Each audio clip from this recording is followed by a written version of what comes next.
I am a 39M who has been married to my wife, Helen, 37F, for the past 6 years. I believe our relationship began under very complicated circumstances, something that will be important in our present scenario. Helen and I met while working at a job, night shift, as paramedics. Feeling immediately enthralled by her compassionate and strong behavior, I maintained personal space because she was married at the time. Helen's marriage was already on the rocks when we met. Her ex-husband, Jimmy, 40M, was a policeman with a drinking problem. She discussed the troubles at home with me, especially their son Ryan, who was 10 years old at the time. The eccentric behavior shown by Jimmy and his frequent disappearances started to take a toll on the lives of the family members. It wasn't long after we met, maybe a year or so, before Helen and Jimmy decided to separate. It was a dirty separation, if there ever was one, because Jimmy kept accusing Helen of being unfaithful, which wasn't true. And in fact, he made a big deal about using Ryan as leverage against her. This whole situation devastated her, particularly seeing that it was starting to take a lot out of Ryan. She requested a transfer to day shift to be more available for him. Helen and I became very close during this period. I was there for her, covering for her shifts whenever possible, so she could sort out family issues. Indeed, it was 6 months after the divorce that our relationship finally turned romantic. I sensed this right from the outset, that having a person with a child would bring its problems, however did not expect this. Ryan was 12 when Helen and I started dating, and he held me responsible for his parents not being back together. After my attempts to reach out to him, he became hostile to me. I still remember clearly the first dinner at Helen's house after we began dating. I had brought Ryan a model airplane kit, knowing he liked aviation. He took one look at it, said, "I don't want your stupid toy," and stormed off to his room. Helen apologized profusely, although her eyes told of pain and frustration. Ryan's behavior only escalated as time went on.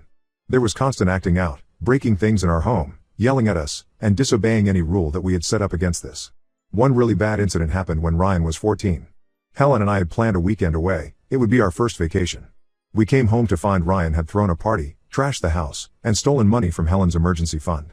Helen had an excuse for his everything. He was just having a hard time adjusting. She put him into some therapy, but it didn't seem to help much. The therapist suggested family counseling, but Ryan refused to participate, and neither would Jimmy. Things were made even worse by Jimmy himself. He would let Ryan do really bad things and would even undermine our authority when he was staying with him. We later learned that Jimmy had been doing lots of talking with Ryan, that I was trying to replace him in the family, and that Helen loved me more than him. This furthered the resentment he harbored and made it difficult for me to build a relationship with the boy. Things only got worse from there. By the time Ryan turned 16, he had taken stealing my car and going out with his friends for a joyride. Unsurprisingly, he then proceeded to crash it into a tree. Miraculously, none of them was seriously hurt, but the car was a total wreck. I was in the mood to report it to the police, but Helen would not hear of it. She claimed if I did so, it would devastate Ryan's future. This I did reluctantly, but made it clear that unless Ryan agreed to our rules and to show some respect, he was no longer welcome in our house. This created a very big gap between Helen and me. She could not understand why I could not forgive her son, and I could not understand why she was constantly enabling her son's life-destroying behavior. We separated for a while, and I moved out to a small apartment. It was during this separation that we found out Helen was pregnant. The news of my pregnancy was a mixed feeling. On one part, it made me elated to be a father. At the same time, it stung me from inside the heart because it became a big issue in my head to relieve myself from this additional responsibility of a child in this troublesome relation. After some long conversation and promising to each other to rebuild our bond, we decided to marry and give another chance to this marriage only for the sake of the child. Our daughter, Lily, was born 2 years ago. The day she was born was both the happiest and most stressful day of my life. Helen had a very hard labor, and there were some quite disturbing times struggling through it when we were not quite sure if we were going to lose either her or the baby. But in the end, both pulled through, and holding Lily for the first time was a moment I'll never forget. These last 20 or so years with Lily in our lives have been glorious but have also shown new challenges. Now 20, Ryan has been insisting on becoming part of Lily's life. He says his way of life has totally changed and he wants to be a good elder brother, but his past deeds portray him differently. As a matter of fact, he was in juvenile detention when Lily was born because he defaced his school. He didn't even bother to get in touch with Helen until 3 months after he had been thrown out, and since then, he has been trying to be involved, but they are always these fits and starts which, more often than not, are when he needs money or a roof over his head for a while. Last month, we were planning Lily's second birthday party. It was to be an intimate gathering with close family and friends. We had rented a small petting zoo for the backyard, knowing how much Lily loves animals. Helen's brother, Tom, asked if Ryan could come. I immediately said no. Ryan hasn't changed at all.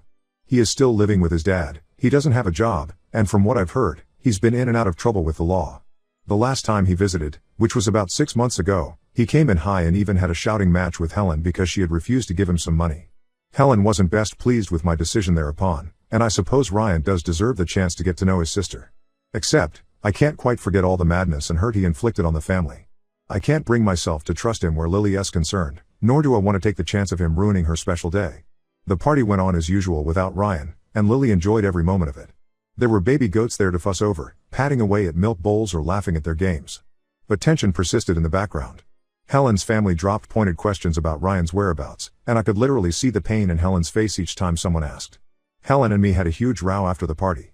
She accused me of being unforgiving and said I was forcing her to choose between her children. I argued that I was just trying to protect our daughter and create a stable environment for her. This argument has been going on for weeks now. Helen's family pretty sure I'm being too hard and not allowing Ryan another chance to redeem himself. They say that family should come first, and by me excluding Ryan, that I'm not giving Lily a chance to have a relationship with her brother. But my family is in full support. They have seen firsthand the toll that Ryan's behavior has taken on not only Helen but me over the years. My sister, who happens to be a child psychologist, also has concerns about exposing Lily to Ryan's unpredictable behavior at such a young age. Helen and I have been arguing about this nonstop. She thinks I'm being unfair, holding into old grudges. I feel like the only one who thinks about Lily. Our marriage, potentially under considerable stress, is now feeling the impact. I love Helen, and I so much want our marriage to work. But I also feel so responsible about how we can protect Lily. Am I an asshole for trying to keep my stepson from my daughter's birthday party? Shouldn't I allow Ryan back into my daughter's life as soon as it's proven that he has changed for the better and realized his mistake for good, beyond forever? Update 1: It has been a month since my original post, and a lot has happened. First off, thank you for everyone's responses. I can't believe how helpful it really was to put things into perspective and realize that, yes, while the situation is valid, I need to handle it in a very different way. But going through the comments, I realized that although I was not wrong with my feelings of accountability toward my family and Lily, a serious discussion with Helen had to take place regarding our family relations. So, there we were on a weekend away to really hash things out. My parents took up the responsibility of watching Lily, and the two of us spent a night in a small rented cabin, way back in the mountains, away from all distractions. The first night was tense. Years of repressed issues just broke loose. Helen admitted that she has been coddling Ryan all this time out of the guilt. She thought that the problems he'd been having were because of the divorce, and she knew it was her fault for it. And, she accepted that if she's just patient enough, eventually, Ryan would be the one to change. Helen recalled one instance with his son, Ryan, when he was a child, though, before the divorce. He'd been darned by the majority of teachers often enough for interfering with his classmates' business and into quite a lot of school fights. She got a call from the principal that she needs to fetch him. By the time she got there, she found Ryan huddled up in the nurse's office, bawling his eyes out. He told her that he had heard her and Jimmy fighting the night before and thought it was all his fault. Helen said that moment has haunted her ever since, making her feel like she failed as a mother. I began to open up, so I shared from a few of my fears and frustrations. I told Helen I had been having these horrible nightmares since Lily was born in which I would witness Ryan hurting her, even taking her away. I said part of my resistance to Ryan being in Lily's life seemed to come from my own insecurities about not being Lily's real father and fearing Ryan might somehow try to push me out of her life. We cried, yelled, but most of all, listened to one another. And by the end of the weekend, for once in years, we both felt like we heard each other and understood. So, we decided. If this was going to work, and Ryan was going to be a part of Lily's life, there had to be real and consistent change. Here are the conditions. Ryan has to get a job or go to school.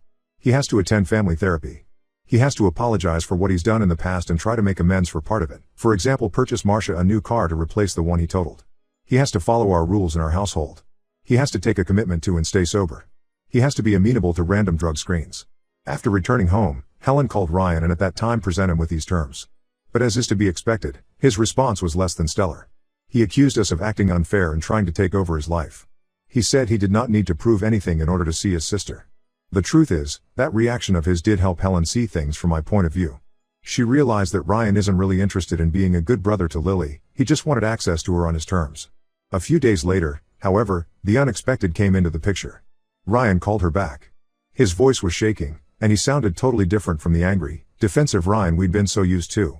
He said he'd been thinking about what we had said, that he realized he did want to change and could we meet to talk things over. We agreed to meet at a coffee shop in town for lunch. After minutes of sitting and wait, we could hardly recognize Ryan. He had obviously just come from a haircutting session, dressed up in a nice button-up shirt and slacks, completely contrasting his usual scruffy self. He looked nervous yet determined. All the while talking, Ryan kept saying the kind of things he had never spoken about. He was telling me how unutterably angry and wounded he had been when his parents divorced and how he thought he would be replaced when I came along. He said he ran away to get attention and punish his mother for moving on. He also shared that he'd recently had a wake-up call. One of his friends from his rebellious days had ended up in serious legal trouble, facing years in prison for drug charges. Seeing his friend in handcuffs, being led away to jail, really drove home for Ryan that he was headed down the same treacherous path. Ryan said he was ready to make changes. He'd applied for a job at a local warehouse and was thinking about taking some classes at the community college. He also agreed to start therapy, both individual and family sessions. It surprised me most when Ryan brought out a small notebook. He had actually written down every instance he could remember of causing trouble or hurting us. He faced them one by one, apologizing for each incident. When it came to the car accident, he reached into his pocket and gave me an envelope. It was a check made out to me for $500. It wasn't even a dent in the damages, but that was all the money he had saved up.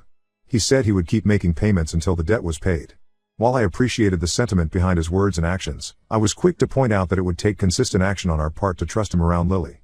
Ryan nodded his head and said he was willing to do the work. In the end, we left on a cautiously optimistic note.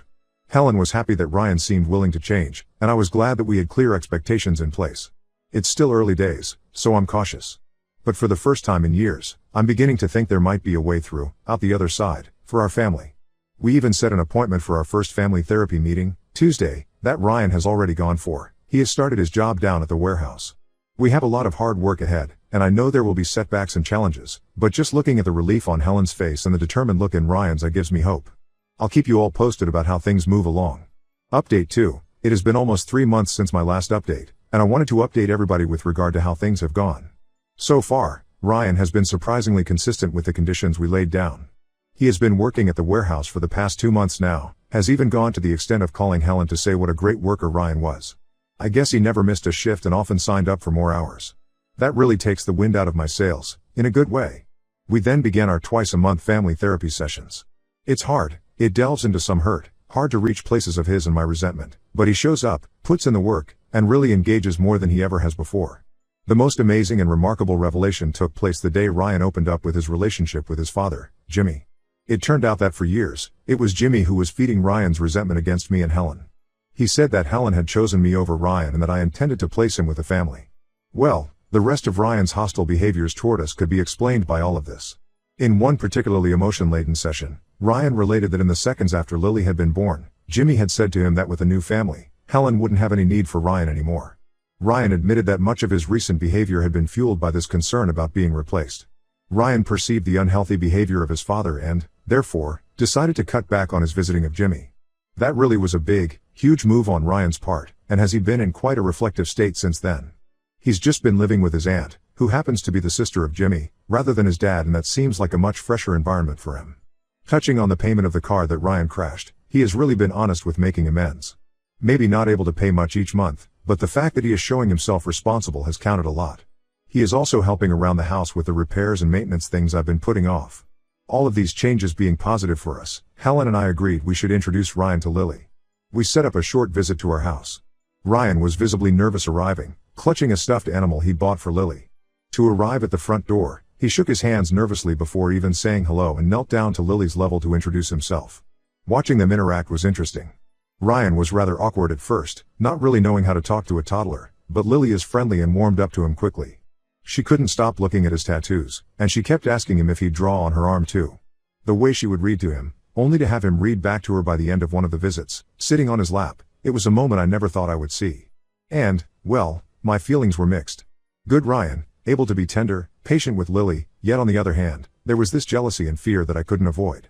What if, after all, Lily ended up thinking her cool big brother was better than me? The moment Lily went to sleep, Ryan started thanking us for having given him this chance. He explained to us that, in some ways, he was pretty nervous about meeting Lily since he had been afraid that she wouldn't like him or he wouldn't know how to be good for her. But he said that meeting her had made him even more determined to stay on the right path. Since then, we have allowed a bit more time for them to see each other, but it's always done under supervision and never really for a very long time. Ryan has followed our house rule accordingly and honestly seems so fond of Lily. He has even begun saving money to buy her a special gift during her next birthday. It is not, however, always rosy. We still quarrel, and ironically, those moments remind me so much of Ryan's originality. Last week, he got angry when Helen would not let him take Lily to the park all by himself. He raised his voice but then quickly caught himself, apologized, and went for a walk to cool off. In all reality, it was a small incident but showed both how far he's come and how far he still has to go. I'm still very much on the lookout but, at the same time, so much more optimistic. This is the first time it's looked like I could potentially have a true family in years. We can only go one day at a time, but so far, so good. Update 3: The past 6 months have elapsed, and the current status of our family is as follows. Ryan was on his way to making it. He is still working at the warehouse and just got promoted to the position of team leader. He is also taking some courses at the community college on business management. It has been a real challenge for Ryan balancing making a living, studies, and taking care of his family, but he has been able to pull it through to date. The family therapy session last week went great. The discussions here and there had been rough but led to a better understanding on all sides. Ryan has been working on anger issues and learning to communicate in healthier ways. Helen and I have also been working on ours, particularly how we co-parent and present a united front. One session that stands out took place when we were discussing the car accident that had happened a couple of years ago. Ryan only just opened up and told us what had made this come about. He was having an exceptionally low day, by having failed a test at school and then hearing over the telephone, Jimmy, bad-mouthing me. He took my car, planning to go to his friend's house but instead running into some other kids who were going to go joyriding. Ryan broke down as he described the second of the crash. I thought I was gonna die, and my biggest regret was I'd never get to tell Mom and Dad how sorry I was. That was really touching. It made me find a different Ryan. Now there have been lots of changes with the development of the relationship Ryan has kept up with Lily. Now he comes by pretty much every other day, and Lily is always all animated when her big brother comes. Ryan has really acted like a big brother. He reads to her, plays games with her, but his latest mission is to help us make our home safe for Lily.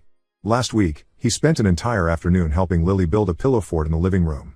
Seeing them giggle together as they emerged from their castle was a moment I never thought I'd experience. One incident really showed how much Ryan has changed. Lily had a minor accident while playing in the backyard when Ryan was watching her. She fell and scraped her knee. Instead of panicking or hiding it from us, as Ryan might have in the past, he was very calm in cleaning her knee with bandages and comforting her and then at once telling us what had happened. He took responsibility and handled the situation maturely. It was a small thing, but that really meant so much to me, seeing him step up like that. As for Ryan's dad, Jimmy, things have been tense. There have been a few times he hasn't been all right with Ryan's decreased contact with him. He has tried to stir trouble. He showed up here on a couple of occasions, unwanted, demanding to see Lily. We've had to firm up our boundaries, and Ryan has supported us in this. It's been really hard, but he's done it very consistently. It was Ryan who told Jimmy to leave and called him a cab when he showed up drunk at our house last month. Not everything goes perfectly. Take last month, for example. Ryan missed a therapy appointment because he overslept. He worked a double shift the day before, and he was so mad at himself about missing the appointment. By now, he was finding it easier to talk to us, to face an issue like this, and work on making changes so we can set up his schedule in a way that works for him. Helen and I have been working on our relationship too. We started setting aside one night each week for a date night, which we haven't done since before Lily was born. It's been great to really check in as a couple, just us two co-parents. We even started talking about maybe renewing our vows next year to celebrate how far we've come as a family. All in all, not perfect, but much better than a year ago. Ryan is gaining some ground and is really looking like he may stand late to turn out to be a fairly good young adult. Helen and I are back on the same page somehow, co-parenting, communicating for once. And Lily is blooming with this bigger, better family. We're planning a vacation with the family next month, our first with him. We're going to rent out a cabin by a lake, and Ryan has loved the idea. He's been looking up things in the area that are kid-friendly, and he even saved his money to buy Lily her first fishing pole. I suppose I am cautiously optimistic about the future of our family together. That there is still a lot of stuff to face out there, and heaven knows, we will. Just having seen those positive changes in Ryan, the delight on Lily's face when she is with her big brother, and the relief in Helen's eyes when we are all together peacefully makes it more than worth it.